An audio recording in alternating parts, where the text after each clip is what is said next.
Welcome into the I-80 Boys podcast. We got a little K-State Colorado preview here for you, Christian. I'll jump into it with K-State. My favorite team, as you say, they're 4-1 this year. The UT Martin, they got that win. Tulane, they beat Arizona on a Thursday night. They lost to BYU in that weird Friday night lights game, end of the night type of deal there. They kind of got blown out in that game, believe it or not. And then they beat Oklahoma State, which was a big win. Here's the deal with I've watched every single K-State game, I swear there is so far this year. The offense, they're averaging 31.4 points per game. That's 52nd in the country, so not bad, not great. They're 43rd in total offense. They're 7th in rushing offense, which they can run the ball with Giddens. We know that. Avery Johnson's a hell of a runner. But here's the problem here with this offense a little bit. 108th in passing offense. They struggle to throw the ball.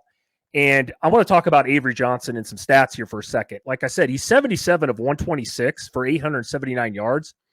He's only got a 61.1% completion percentage, so a little lower than you would like. I mean, most quarterbacks, great quarterbacks, good quarterbacks in college football are in that upper 60s to 70s range. He's got 9 touchdowns and 4 interceptions, so he's got to be a little bit better through the air here, which I think he should be. He's playing against Colorado's defense. But now, here's the thing. I could talk about Giddens all day. He's a great running back. They're going to feed him the rock a ton. He's only got 2 touchdowns on the year, though. So they got to get him in the end zone. I know Avery Johnson's a hell of a runner, and they use him a lot, too. He's second in the team in rushing.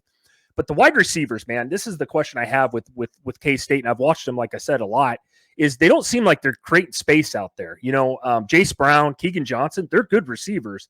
But they've struggled to create space so far this season. And I don't want to put all the blame on Avery Johnson throwing the football.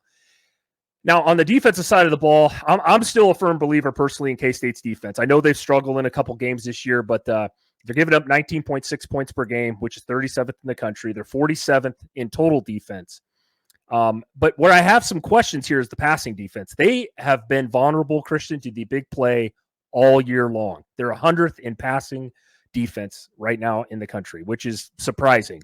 Now, I think Colorado can exploit this. We know they like to throw the ball. You'll talk about them here in a minute. As far as the run goes, they only give up 91 yards per game on the ground, which is fine because Colorado has no interest in running the football. So with that being said, Christian, I'll kick it over to you for Colorado. Yeah, Chris. I mean, you said, look, Colorado, they've cleaned up some of the issues from last year, and they're off to a 4-1 start. They also come into this one off of a bye week, so that's also good for Colorado. Janour Sanders looks like a legit number 1 quarterback that's going to be playing on Sundays next year. I think at this point, it's just a matter of what part of the first round does he get drafted in? Can he stay somewhat healthy? He already has 1,600 yards and 15 total touchdowns. Chris, to me, Colorado, they do struggle. You touched on it. They do struggle to run the ball, but boy, can they throw it. They're one of those teams where it doesn't matter if they finish the year off with somebody that has maybe 300 or 400 yards rushing. They're just going to throw it that well. Here's the thing. Travis Hunter already has 561 yards and 6 touchdowns.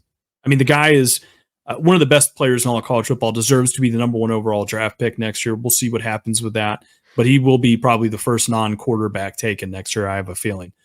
Jimmy Horn and LeJontay Wester have combined for 580 yards and 6 touchdowns as well. So basically, Travis Hunter is the guy that does what everybody else does. So take that for what you want. Chris, you touched on it. K-State ranks 101st at passing yards allowed. So I look for Colorado to throw it early and often in this one.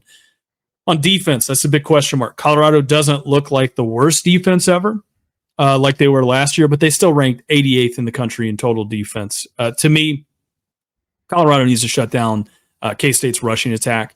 They're a top 10 rushing attack in the country. That also means keeping Avery Johnson in the pocket and not letting him scramble. That's where teams get, just diced up by this K-State offense. Colorado's given up 156 yards rushing a game right now, and they struggle. They might struggle slowing down Giddens and Johnson in this one, I have a feeling, right? Look, if Colorado's offense can put the pressure on K-State early and they get a stop or two, I like Colorado's secondary versus K-State's wide receivers. I think you kind of touched on that a little bit too. I'll take that matchup all day. With that being said, I'm going to give my take on this.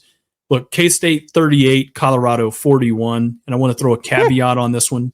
It's a night game, 9:15 at Colorado. Crazy things are going to happen. We see it all the time with these night games or these weird sort of weekday matchups. Throw out the script. Anything can happen. It's almost Halloween. Chris, let me hear your predictions. Man, yeah, you got me there. I'm on the other side of this. I do think this will be a high-scoring game, Christian. I do. I think K-State gets well north of 200 yards on the ground in this game. I just don't think Colorado can stop a nosebleed. But on the other side of it, Colorado is going to exploit that K-State secondary, in my opinion, with all those great receivers. Give me K-State 37, Colorado 31. I think it'll be a hell of a football game. But I like K-State and Avery Johnson in this one.